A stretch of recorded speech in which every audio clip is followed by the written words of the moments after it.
This podcast is sponsored by nobody. Hey dudes, welcome to Splat from the Past, the only 80s themed horror sci-fi show where things can get totally radical.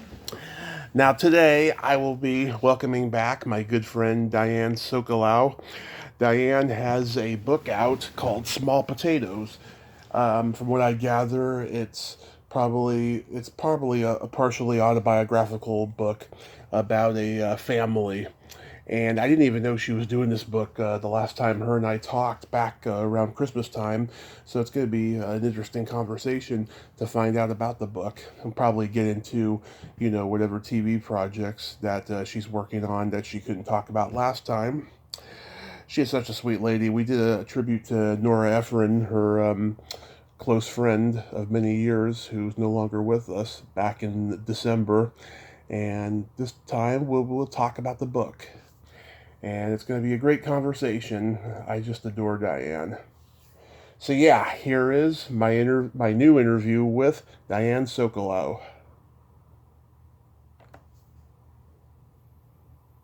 Hey, how are you? Hey Diane, welcome back. I'm pretty good. It's been really hot over here the last few days, like 116 degrees Where are you? in Redding, California. Oh, Jesus Christ. Yeah, Well, it's 90 here, which is pretty damn hot for the big city. yeah. Oh, I'm kidding. I'm not kidding. I live on do you know much about Manhattan? Well, I know it can get pretty cold over there. Well, there are a couple of streets that are very wide, and I live on one of them. So you get a river breeze. But then when you get off, say, go around the corner, it's like a furnace. Hmm. Anyway, thank you for asking me, Tommy. That's very, thank you. Oh, absolutely. Yeah. So let's get into the book, Small Potatoes. I didn't even know you were writing a book last time we talked. So what's the genesis of the book? Well, it actually took me. It's a novella, Uh huh. and by the very sense of being a novella, it's a short piece of fiction, longer than a short story, and not long enough to be called a novel. Hmm. Well, one would think you could dash it off, but it took me 8 years to write. I can't say I worked on it day and night, but it took me a long time to organize it and to figure it out. Hmm.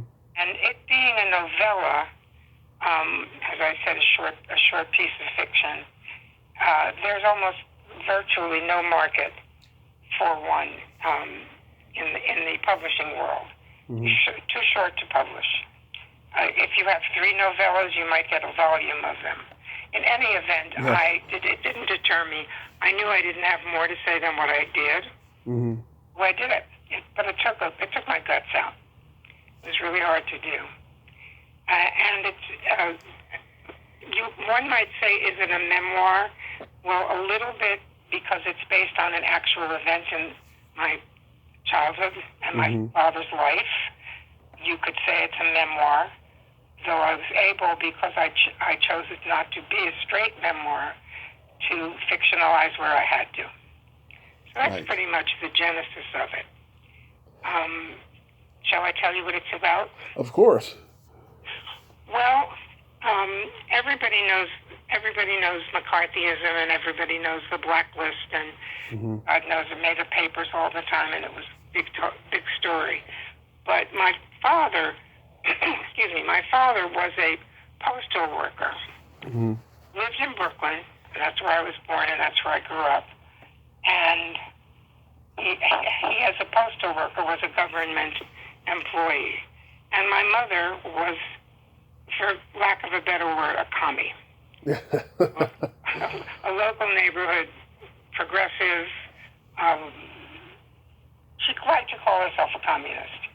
Right. But she was just one of those people who was active in social stuff and political stuff and whatever.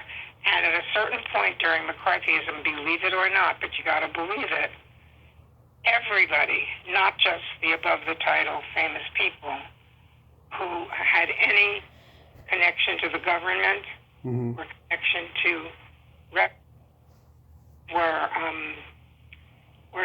all for all intents and purposes arrested. Hmm. Well, my dad, who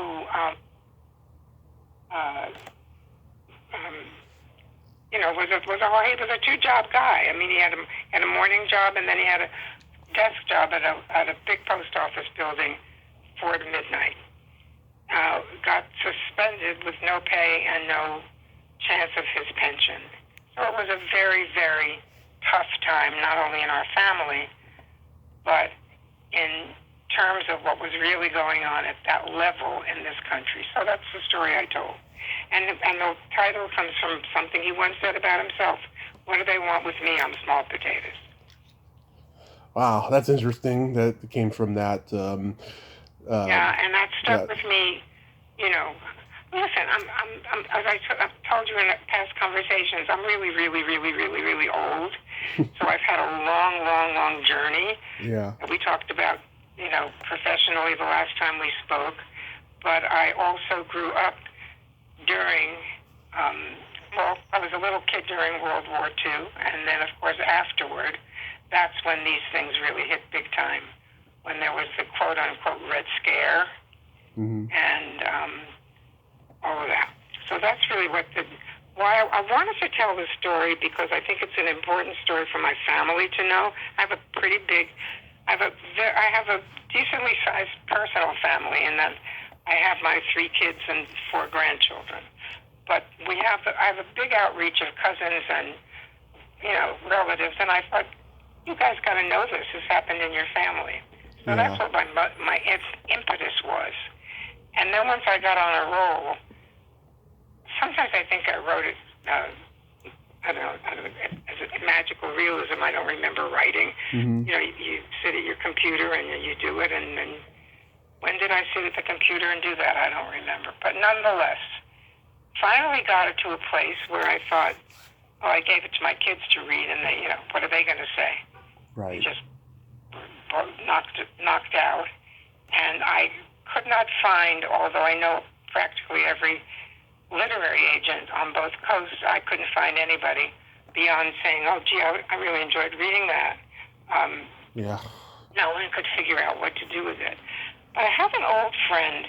He used to be the editor of Rolling Stone here in New York, and he lives in L.A. now. And he went into, for a short run, he went into the self-publishing business.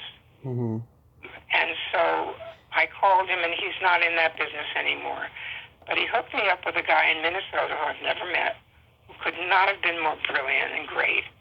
And he figured out how to get the book together. Basically, it's called self-publishing, and that's what it is.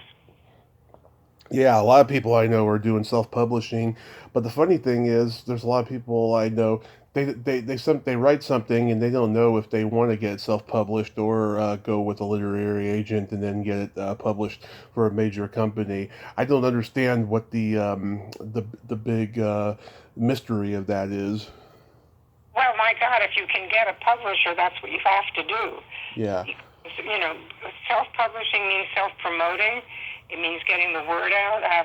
The whole business with this book was the friends who read it, put it online or Facebook or Instagram or whatever for their outreach, et cetera, et cetera. So that's how it got out. I see. But if you have a chance to get a publisher, one must do that. You give up a lot in rights. On the other hand, you're taken care of and you get publicized and you might even get reviewed. I see. I have been reviewed on Amazon, and, maybe half dozen people took the trouble to do that, which was very great. But, you know what I'm saying? It's a very, very tiny sliver of how you can get through to the reading public, or certainly anybody who might be a reader of this material. But I felt very strongly that everybody connected to us familially should know that this really occurred in their past. And by their past, I mean they had this relative who... my brother and I were once on the bus coming home from high school in Brooklyn, and we got off the bus and heard our mother on a loudspeaker practically saying, "Workers of the world unite." She was that woman. And did it because she truly had beliefs. that's beside the point. The point is that the government went after this guy who couldn't have been less political and who couldn't have been less interested in politics and who worked, day in and day out for many, many years in a drudge job for the carrot, which of course is the pension. And one month before he was due for his pension, they served him with the papers that Wow. he was fraternizing with a known communist who was his wife. Wow. Well, that was the thing, the impetus that got me to feel that's the story that has to be told. We've all seen the stories of the Blacklist and the Hollywood 10, and they're very valuable stories to know of. Oh, that was pretty. I think George Clooney just came out with a movie about the Blacklist. Yeah, that was pretty common back then. Conservative men would marry women who were very liberal, and they would get ostracized for it, and they would be blacklisted from their jobs, thrown out of social circles. It was a crazy time. Well, it was way more common than the public knows, because as I said, people do. Everyone's heard of the Hollywood 10. Yeah. Everyone's heard of the McCarthy hearings, and they were just, if it wasn't Gary Cooper, it was Humphrey Bogart. It was all the famous people were clearly and with purpose made the headlines. Right. But it was always the notion of the little guy that fascinated me. And then I just thought, I got to tell the story to and I can't call my kids up and tell them, and I can't call all those fabulous people in my family and tell them. So I'm going to try to write it. So that's what I did. That is wonderful. So how long overall did it take to write? Well, I started to write it about 25 years ago. Mm-hmm. I did write a manuscript about what happened in our family with my husband and his diagnosis of cancer and his, forging forward for 9 years. Mm-hmm. In a very, very heroic and amazing way. And after he died, I decided I wanted to write everything down that happened because I didn't want to forget one thing. Like I didn't want to forget the time he was prescribed, I'm going to make it up, Ambien, because I thought I would. I think it's human nature to forget the details and remember the big story.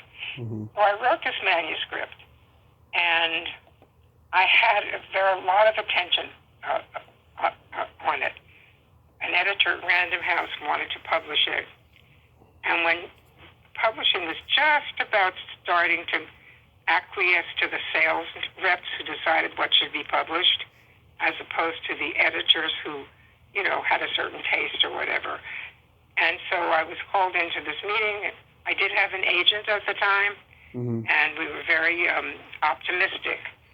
And then we were told that we couldn't publish it because it was too much Hollywood and too much personal story, and they didn't know which story I was really telling.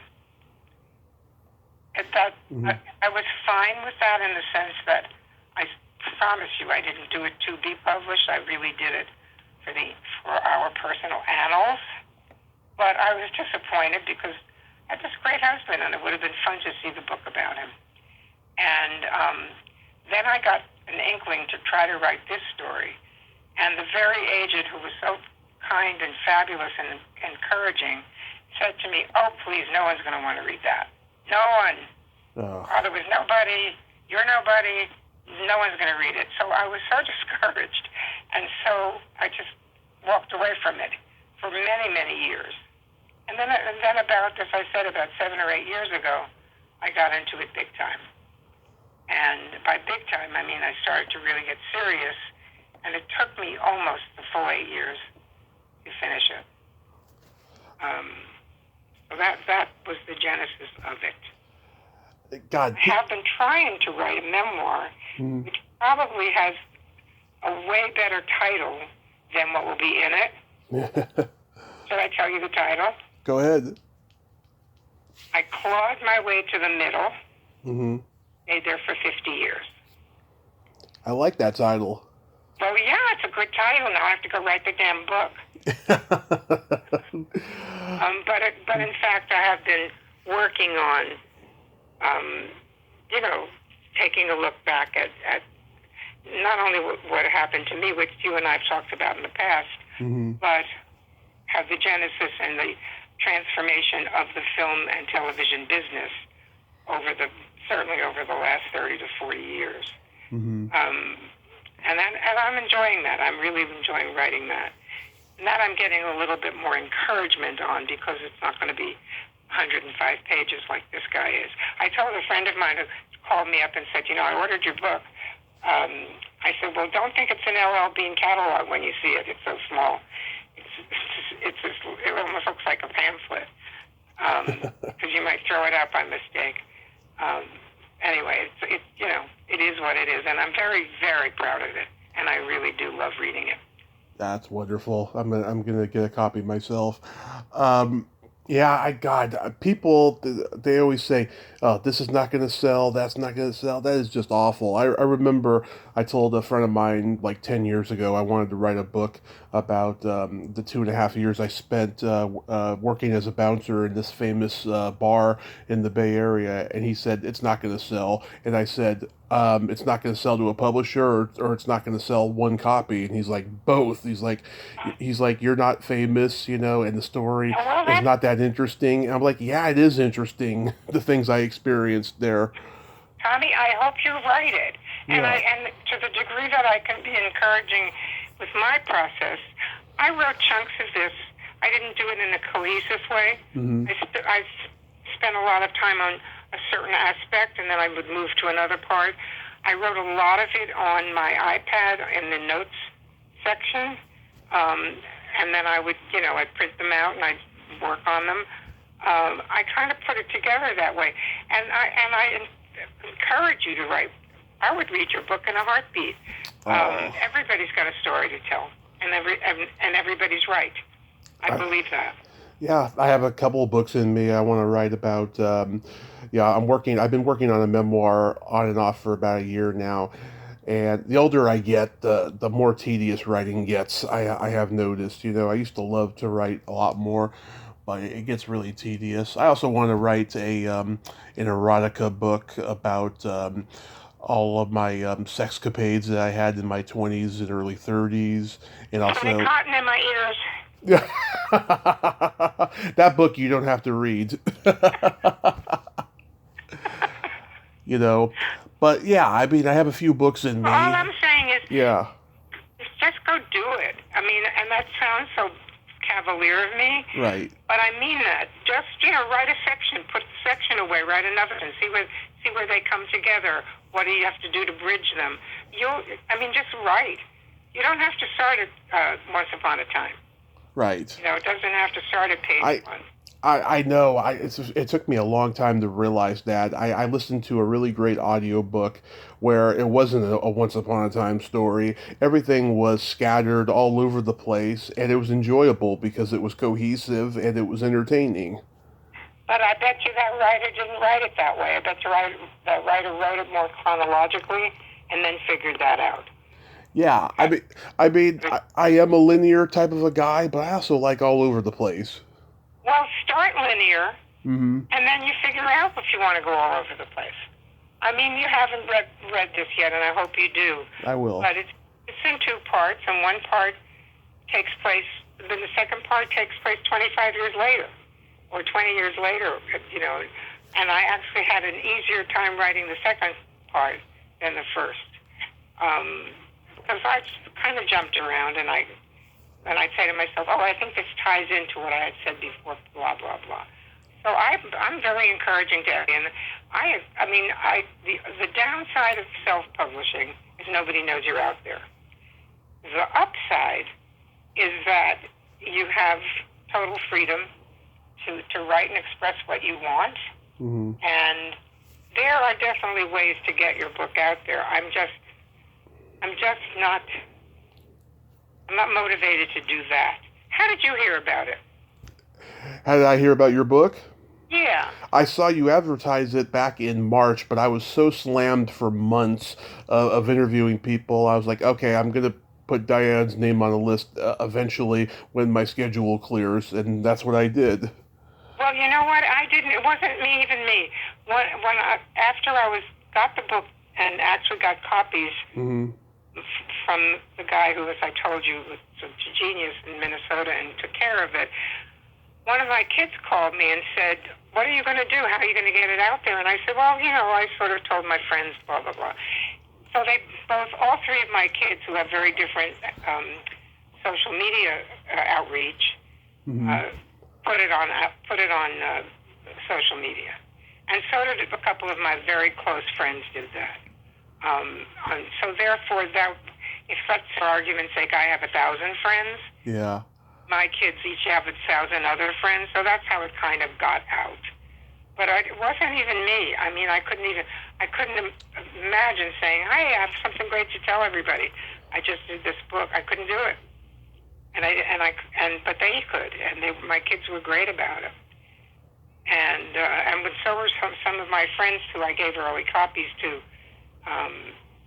They put it out there. So I just was curious to hear how you had heard about it. How long do you think it'll take to finish your memoir?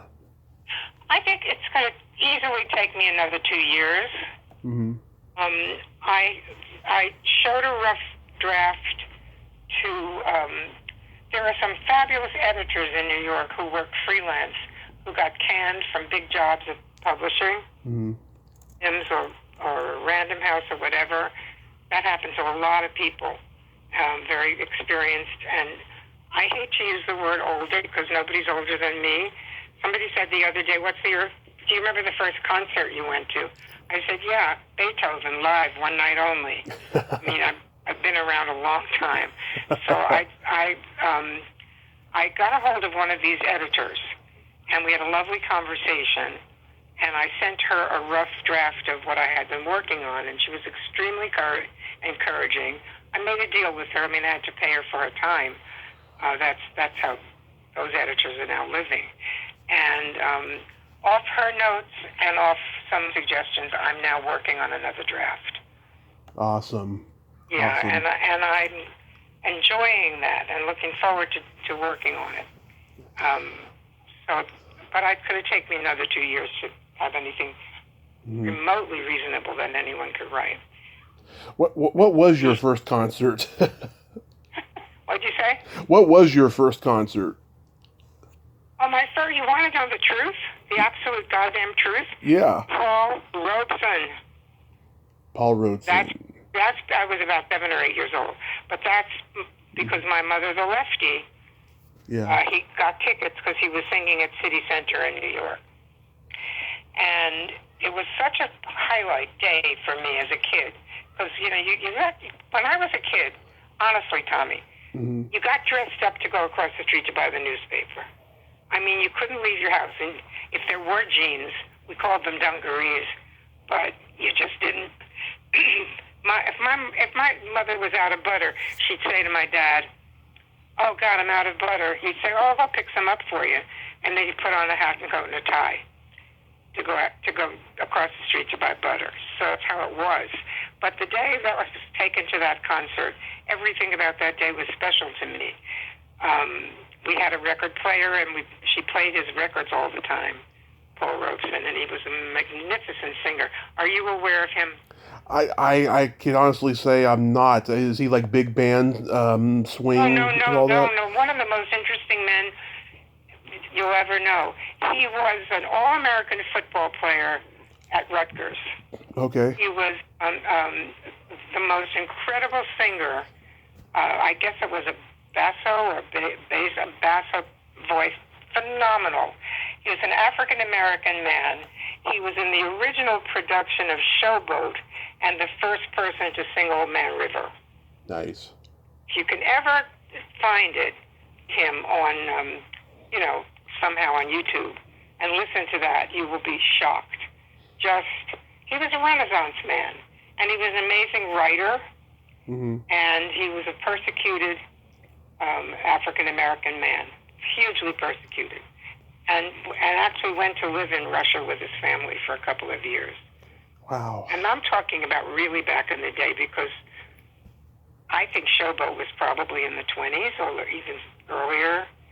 Mm-hmm. But when we went to that concert, I just remembered everything about the day, including having to wear gloves with my coat. And we sat in lovely seats, and right behind us was another mother with her child. And it was Ingrid Bergman, the actress, Mm-hmm. and her child, who's called Pia Lindstrom, who everybody in New York knows because she was a broadcaster. But all we were that day were little girls being taken to see her hear a wonderful singer. And that was my first concert. But I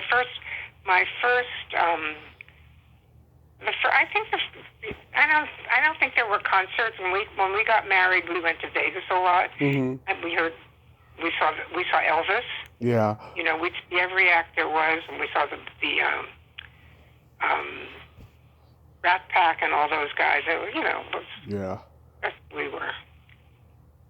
We did a lot of that. But concerts as we know them per se Mm-hmm. really are much later Yeah. concept. Yeah. My first concert was Alice Cooper. He was great. Oh my God, you bet. Yeah. I think maybe Judy Garland was the first concert, Mm-hmm. now that you mention it, because we went to a theater and she performed, I guess it was the Palace in New York.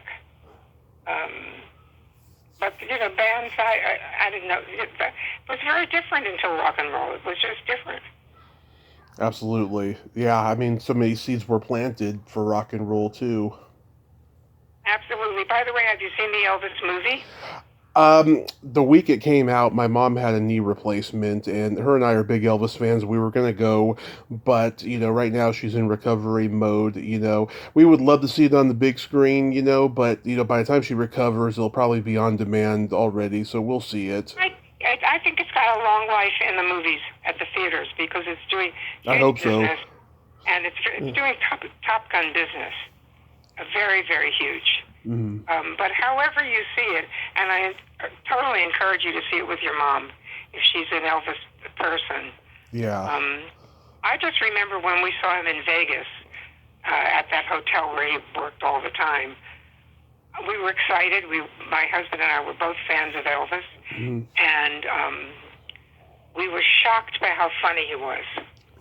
He was so great, and he was so magical as a performer. Yeah. Gave you everything.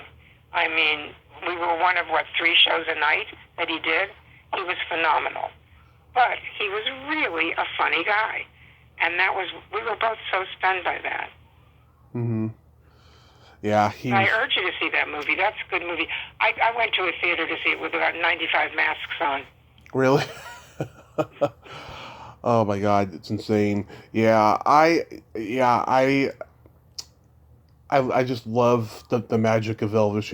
I think that because over the years, he's become so oversaturated, so many impersonators, so many people talking about him and stuff. I think that I think with what's been going on in the world the last few years, this movie is what everyone has really needed. I agree with that. And by the way, I thought that the Elvis impersonators and all of that really was actually galling to me because I thought he was a gifted performer. Mm-hmm. And he didn't deserve to be made into a joke. However, I had a however here, and it'll come back to me in 2 seconds. He's worth listening to. He's just a magical performer. And I know what I was going to tell you. I was a little nervous about the movie because I think Baz Luhrmann is an acquired taste Mm-hmm. and very interesting filmmaker, and not a audience-friendly. He wants you to come to him and like what he does more than giving you something you might like. That's my feeling about him. And I couldn't watch Moulin Rouge because I just felt there was so much distortion to it. And yet I admired how he set up the shots and how he got it all on film.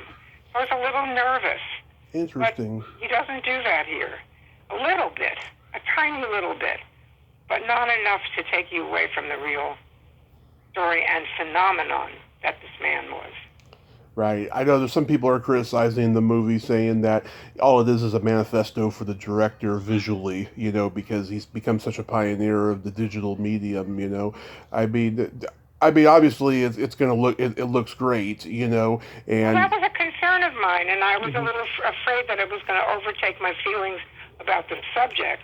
But I yeah, quickly got past that, and I gave him a little more leeway than I might, because I can understand that, the showmanship, the backstage, the Vegas of it, the costumes, etc., play into his hand.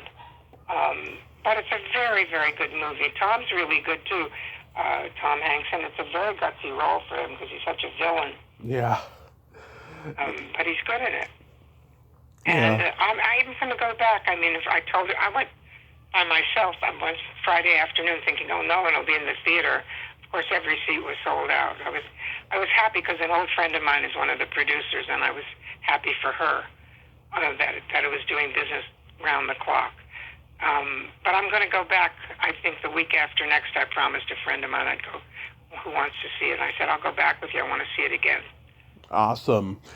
By the way, have you seen the Top Gun, new No, one? I have never been a Top Gun fan. I think it's the most overrated movie ever made. I was bored with it when I was 3, and I still am. That's great.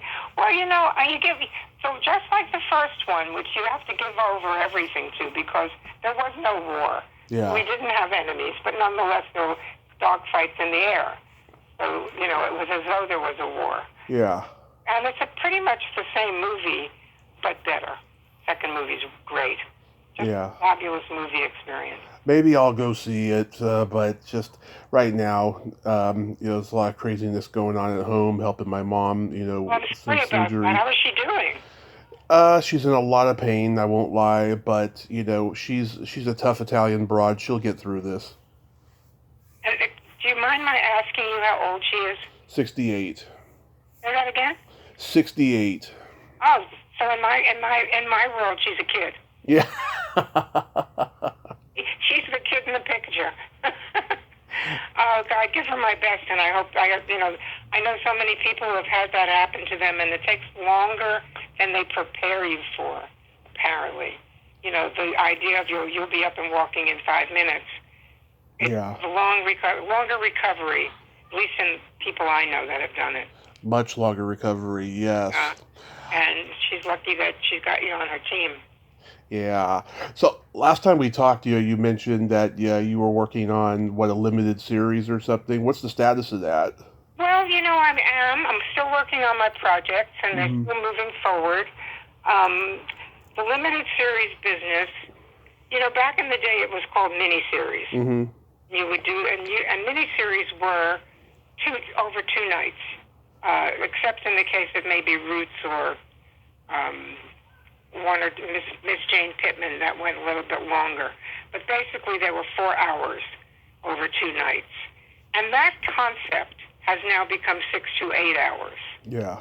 It's like you can't sell 4 hours. So we're licking our wounds a little bit, and after the summer, we're going back to people who are interested or maybe want us to expand it. And the other project, which is a franchise of movies, is moving along swimmingly, and I'm having such a good time with it. I think the miniseries replaced the matinee serial. Yeah, and the other thing is called a franchise, where each movie is a standalone, Yeah. but same main character. The most successful of that concept was something that Tom Selleck did, and probably is still doing them if he has the time. And they're based on a character from one of the Patterson books. Mm-hmm.